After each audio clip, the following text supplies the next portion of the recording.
The windshield wipers are not behaving themselves. So we're going to troubleshoot the plug and make sure the signal coming off the harness is correct first before we go to the effort of replacing the motor. And I was pretty sure I needed to replace the motor, but I wanted to test the harness and make sure it wasn't the switch in the steering column. I did some extensive probing of the harness plug, and I'm going to show you my test. I'm going to put a graphic up for the pinout so you can follow along. And then if I know how to use the selector, I'll shrink it down to the corner so it's still visible while we do this. The ignition switch is off. The wiper selector is in the off position. I've got the multimeter set for volts. The positive probe is on the battery positive, and the black wire should be ground, and we've got 12 volts, so we're good there.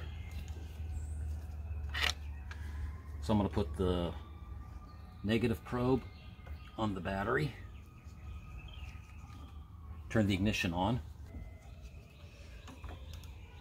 and now we should get 12 volts on the red wire, but nothing on the green.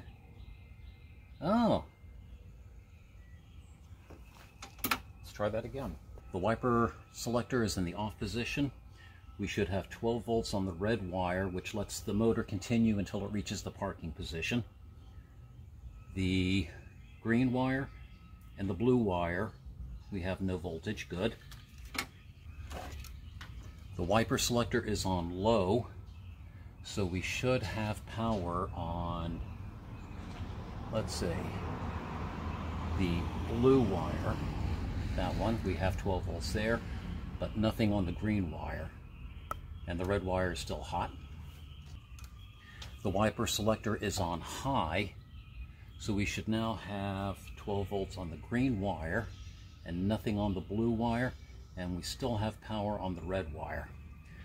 So we know what's coming out of the harness is good and that the problem is in the motor. I'm Steve from Workbench C, and I hope you find my videos a little bit useful. Hold on it.